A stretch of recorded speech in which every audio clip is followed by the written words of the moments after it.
Welcome to Founding Chronicles, your window into the hidden and haunting stories of America's past.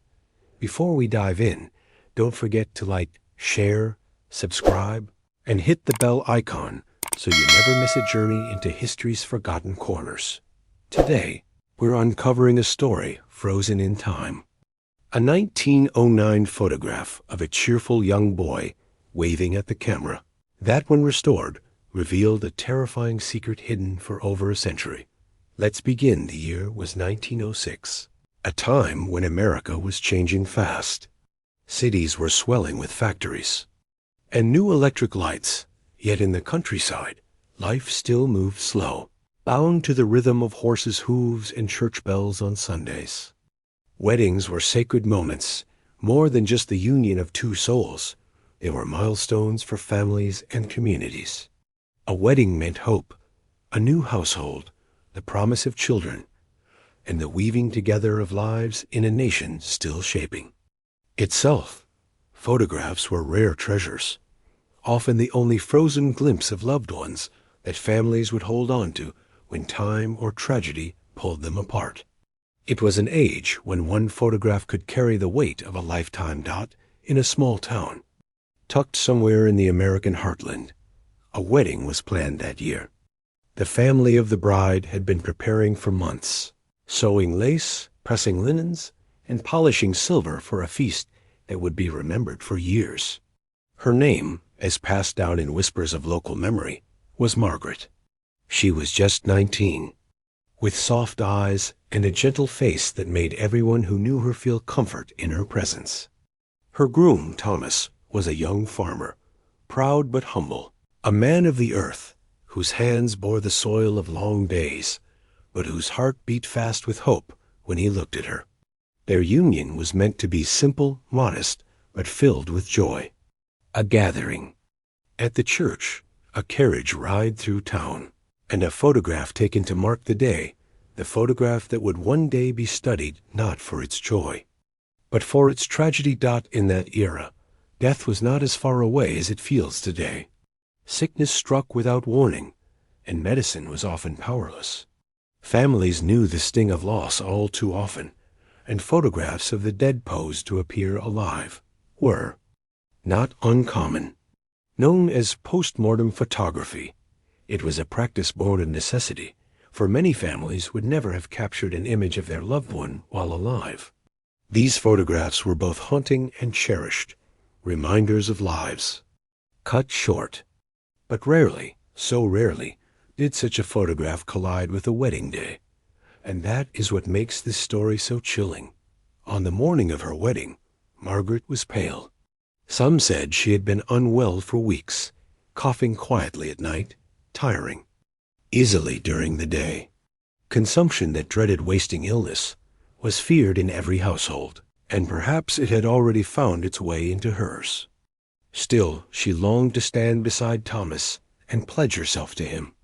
Families in those times carried on through hardship. Weddings were not postponed lightly. And so, dressed in a white gown trimmed by her mother's careful stitches, Margaret was prepared for the ceremony. The town gathered in anticipation. The church bells were ready to toll. But before she could take her vows, something unimaginable happened. Accounts vary in the fragments that survive, but the truth is simple. Margaret collapsed.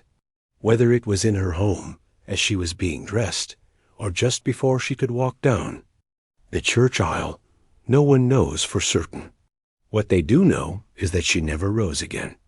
Her body, delicate and weak, gave out, and death took her on the very morning that was meant to mark her beginning as a wife.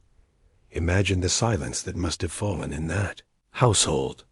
The lace, the flowers, the laughter, all of it stopped in an instant. Her mother must have wailed in grief, her father standing helpless, while Thomas, the groom, faced a blow no heart could bear. For a wedding to transform into a funeral within hours, it was the kind of sorrow that could hollow out a family forever. Yet in that time, with tradition strong and grief mingling strangely with duty, a decision was made that still echoes across history.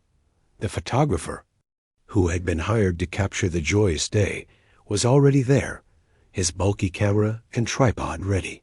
The family, in their grief, perhaps felt that Margaret should still have her place in the photograph. She had prepared for this day, dreamt of. This day, and though she had passed, she would not be excluded. And so, dressed in her gown, her hair still carefully pinned, she was posed beside her groom. Her stillness was not that of a bride pausing for a portrait, but of one who had crossed the threshold between life and death. Her eyes, some say, were closed, though others believe they were painted open afterward in the photograph, as was sometimes done. Thomas, stricken with grief, stood beside her, his face torn between the role of groom and the weight of being a mourner. The photograph that survives from Hohner. That day is unlike any other wedding portrait. At first glance, it appears to be simply a solemn, old-fashioned image of a young couple, as so many from that era were. But look closer, and the truth begins to emerge. The bride's pallor, the stiffness of her posture, the unnatural stillness in her features, these details whisper a darker reality. It is not a photograph of life beginning, but of life already gone. For those who have seen the photograph in later years, it carries an eerie power. It is more than a relic. It is a collision of love and death, hope and despair, frozen forever in black and white. Some believe the family kept it hidden, unwilling to let others know the truth. Others suggest it was displayed quietly in the family home, a private memorial of both a wedding and a funeral entwined. What is certain is that this single image traveled through time, carrying with it a story that continues to haunt those who hear it. The townsfolk who knew the young bride never forgot the day. They spoke of the strange silence that followed, how the church bells that had been prepared to ring for celebration tolled instead in mourning. The feast that had been laid out was left untouched, the decorations taken down in sorrow. Neighbors came in carriages to pay respects, not for a marriage, but for a burial. And Thomas, the groom, walked a path no man should have to tread married and widowed in the same hour. His hands empty, his heart shattered in the years that followed. Life in the town went on as it always does, but the memory lingered. Families told the story quietly, almost as a cautionary tale, a reminder of how swiftly joy could turn to grief. Some even whispered that the photograph carried an unearthly aura, that those who looked upon it too long could feel the sorrow pressing into their own hearts. Whether one believes such tales or not, there is no denying that the story of that day, in 1906, stands as one of the strangest intersections of life, love, and death in American history. And as America grew older, as generations passed, the photograph remained a stark window into a moment when the fragility of life was laid bare, when a wedding veil became a funeral shroud, and when a single image told a story too heavy for words. After Margaret's sudden death, the town carried her to the graveyard on the edge of the fields, where tall grasses swayed in the summer wind, and wooden crosses stood in uneven rows.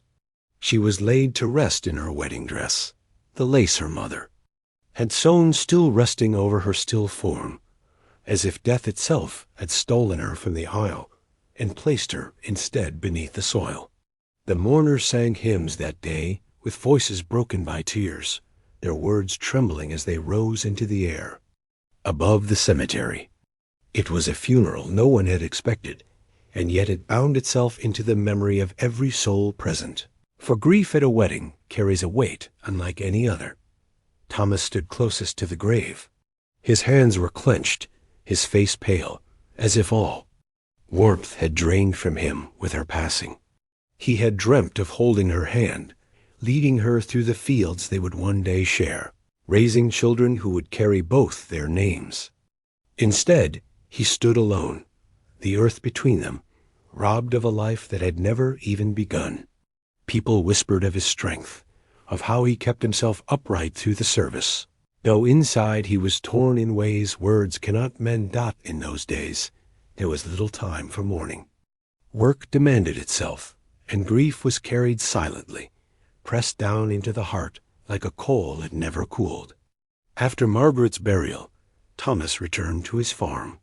He plowed his fields, fed his animals, and kept his home in order, but his neighbors saw the change in him. He no longer sang when he worked, no longer smiled at the marketplace, no longer laughed at the little jokes of friends. A shadow had fallen over him, and though he lived on, a part of him was buried with her. Photograph became the only lasting image of their union. Families of that era often displayed wedding portraits proudly in their parlors. But in Thomas's home, the picture rested inside a drawer, hidden from daily sight.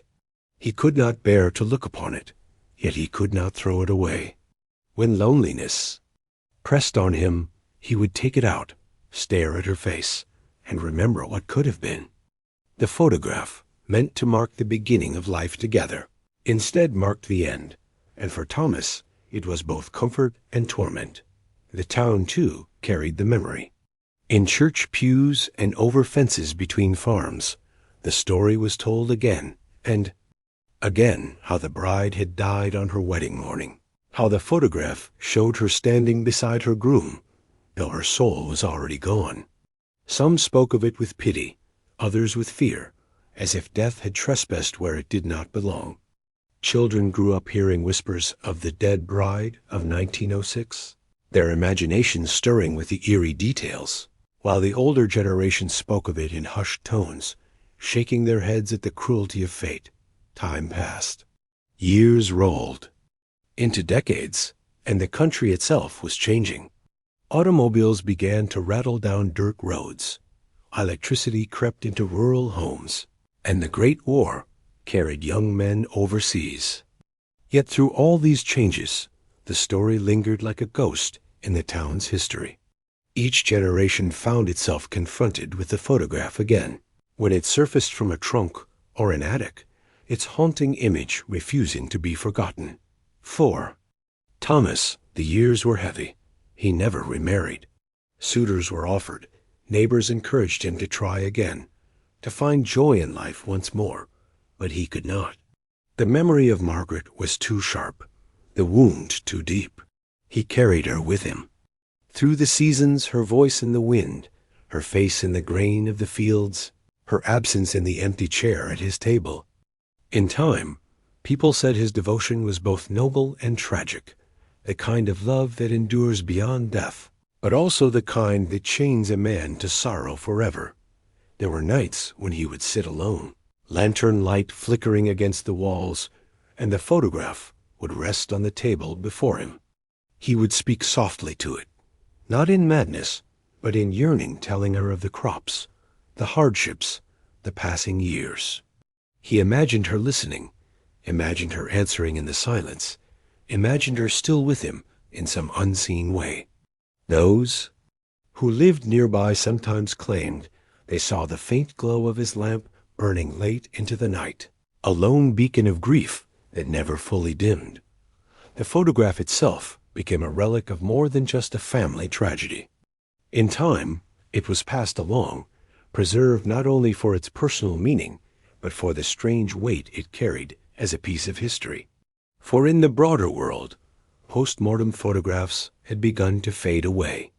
By the 1900s, as technology improved, and cameras became more common, families no longer felt the same need to capture their dead in staged portraits. Death, though still present, was slowly pushed from the parlor into the hospital, from the family album into private memory. But this photograph remained, a bridge between eras, between customs, between life and death. And with each retelling, it took on new layers. To some, it became a symbol of love so strong that it endured even into death. To others, it was a chilling reminder of life's fragility, how a single breath could vanish before vows were spoken. And to the town itself, it became part of its folklore, a story handed down like a warning, a ghostly thread woven into its identity. Thomas lived to old age, his body bending under years of toil, his hair turning white with time. Yet he never escaped the photograph, never escaped the memory of that day in 1906. When he finally passed, neighbors found the picture still among his belongings, its edges worn from years of being handled, its image faded but not forgotten. Some say it was buried with him, tucked into the casket as if to reunite him at last with the bride who had been taken from him too soon. Others claim it remained in the family, passed from hand to hand, its haunting power UNDIMED dot by the middle. Of the century, when America had moved into a new age of highways, radios, and television, the story of the dead bride still lingered, told around dinner tables, whispered to children on stormy nights. The photograph itself became almost mythical, as people debated whether it should ever be shown at all. Was it a sacred memory to be protected in silence?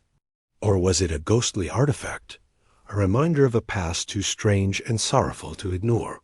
What is certain is that for those who looked upon it, the photograph did something that few images can do. It collapsed time. It made the year 1906 feel immediate, as if the bride were still standing there, her gown shimmering in black and white, her groom by her side, the air thick with grief. It forced the viewer to confront not only death, but the raw humanity of a moment when love and tragedy collided in a way that no one could forget. And as the years passed, as generations came and went, the story reached beyond the borders of the little town. It became part of a larger American memory, woven into the fabric of folklore and history, where sorrow and love are forever bound together in the haunting image of a bride who never made it to her vows. By the mid-20th century, America was a different place than the world Margaret and Thomas had known. Cars crowded streets where once only horses passed. Radios brought voices into homes where silence had once lingered. Later, televisions flickered with images that gave families a window to the wider world. Yet, even in a time of rockets, highways, and booming cities, stories from the old days still clung tightly to memory. People held on to the past, not just in history books, but in the kind of whispered tales passed around dinner tables or told to grandchildren by firesides. And among those stories was the tale of the bride who had died on her wedding day in 1906, a story that carried with it both heartbreak and a strange sense of awe. The photograph itself, that eerie image of Thomas and his lifeless bride, began to surface beyond the small town where it had first been taken. Family members who had inherited it often did not know what to do with it. Some believed it was too sorrowful, too heavy to be left in a frame on the wall. Others believed it was sacred, a keepsake that held the very essence of love and tragedy. In some cases, the photograph was quietly tucked away in cedar chests or trunks, wrapped in cloth and stored in attics. In others, it was shown only to close kin, with a careful warning: this is not a wedding picture as you think. It is a photograph of death. As America's fascination with the past grew in the 1950s and 1960s, with collectors and historians beginning to preserve old images, post-mortem photography became a subject of interest. People were shocked to learn how common it once was for families to pose their dead for portraits. Some recoiled in discomfort, wondering how people could stand so close to death. But others understood. In an age when photographs were rare and lives were often short, a single picture could be the only way to hold on to someone who had gone. Among these rediscovered stories, the image of the 1906 dead bride carried an especially powerful grip. It was not just a reminder of death. It was a reminder of love cut short, of a day meant for joy turned to ashes. In small circles, whispers began to spread that the photograph was cursed. Superstition has always clung to images of the dead, and this picture, with its strange balance of wedding lace and death silence, stirred the imagination of many. Some claimed that looking too long at the bride's face brought sadness into the heart. Others said couples who saw the photograph together might feel doomed, as though the tragedy might echo into their own lives. Of course, these were just stories, but they were stories told often enough that they gave the photograph a life of its own, a spirit that seemed to reach beyond the paper it was printed on. Yet, beyond superstition, there was also tenderness in the way the story was told. Grandmothers spoke of it with hushed sorrow, not as a ghost tale to frighten children, but as a lesson in how fragile life once was, how quickly joy could be lost. They spoke of Thomas, the groom, and the devotion he carried until his death. In a century that often seemed rushed and impersonal, his loyalty was remembered as something rare, something noble. He never remarried, they would say, because he had already given his heart, and it was buried with her. And for many who heard the tale, the story of the dead bride became less about death and more about a love that endured even when the world tore it apart. The photograph itself was eventually noticed by collectors of American history, people who sought out strange and haunting relics of the past. It appeared in local historical societies, sometimes in small exhibits about life and death in the early 1900s. Visitors who came to these exhibits often found themselves stopping longest at the bride's portrait. Some leaned in close, studying the stillness of her features, the way her eyes seemed too heavy, the stiffness of her form. Others stood back, shaken by the knowledge of what it was. They did not simply see a photograph. They felt as though they were standing in the very room in 1906, breathing the grief of that family, sensing the silence of that moment. As America moved into the later decades of the 20th century, the story grew beyond one town and one family. It became a part of the larger folklore of death photography, a category of images that blurred the line between memory and mourning. But even among those many photographs, the wedding image stood apart. It was not just a child laid to rest in a cradle, not just a family gathered around a fallen elder. It was a bride, a symbol of life's beginning, frozen at the very edge of her ending. That contrast made it unforgettable, and so it was told again and again, passed into articles, whispered in ghost stories, remembered in books about the strange practices of America's past. For older generations, the story carried with it a heavy sense of nostalgia.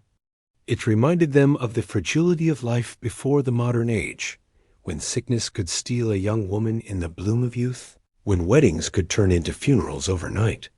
It reminded them of their own grandparents' struggles, of how death had once been an everyday companion in a way younger generations could hardly understand. But it also stirred in them the kind of sorrow that ties one generation to another, for grief does not belong to any single time. The pain of losing someone too soon is as familiar in the 20th century as it was in 1906, and so the story never lost its power. Some say the photograph even traveled far from its home, copied into archives and published in quiet corners of American history. When strangers saw it, they felt a pang of recognition, not for the faces themselves, but for the story written in the image. It was a universal sorrow, one that transcended town lines or family names. It was the story of love interrupted, of a promise broken by death, of the fragility that hangs over every human hope. And in that way, the bride of 1906 became more than a bride. She became a symbol, one that carried the weight of countless untold stories like hers. By the time the century neared its close, the story of the dead bride had become part of the fabric of American memory. For some, it was a ghost tale, chilling and strange. For others, it was history, a reminder of customs long past. And for many, it was simply human, a story of love, loss, and remembrance.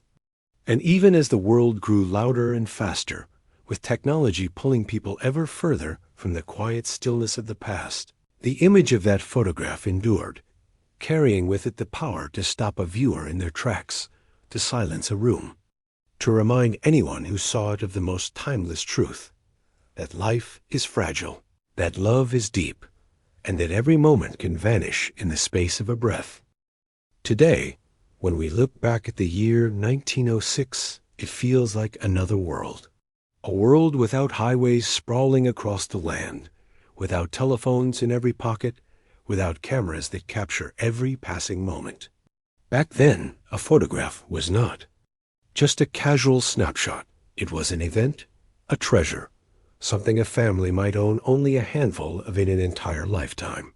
And because of that, each photograph carried weight, meaning, and permanence in ways we can hardly imagine now.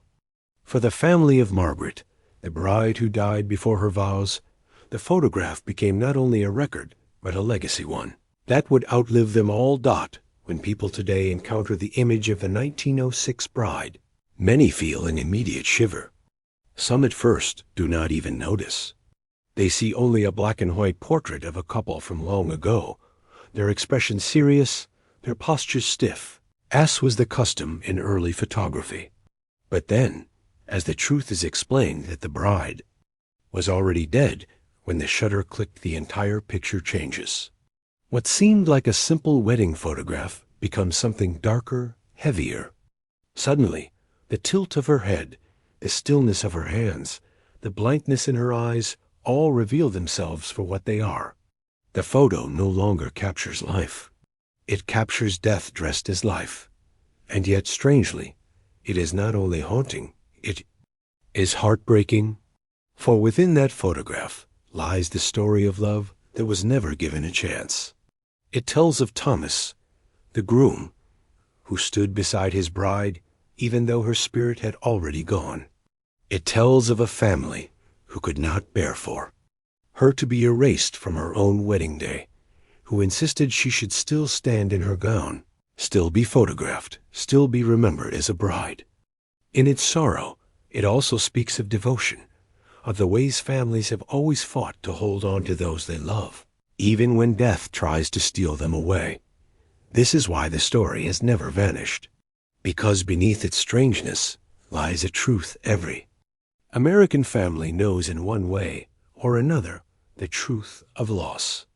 Whether in 1906, when illness struck without mercy, or in later years through wars, accidents, and hardships, every family has faced the empty chair, the silence of someone gone too soon. And in the photograph of the dead bride, people see their own grief reflected, their own longing to hold on, their own ache that time never fully heals. It is also a window into a part of history that can feel almost unrecognizable to us now. In our world, where photographs are endless and death is hidden away in hospitals, the customs of the past can seem eerie. But in truth, they were born from love. Families then had no other way to preserve a face, a likeness. Post-mortem photographs were acts of devotion, ways of saying, you were here, you mattered, you will not be forgotten. And though to modern eyes such images can appear unsettling, to the people of that time they were comfort, the only way to keep memory alive.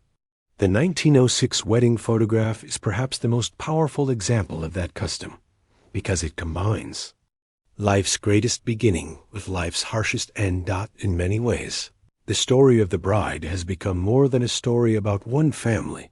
It has become a story about America itself. It tells us how different life once was, how fragile, how unpredictable. It reminds us of a time when death was not a distant idea, but a presence in every home, every community.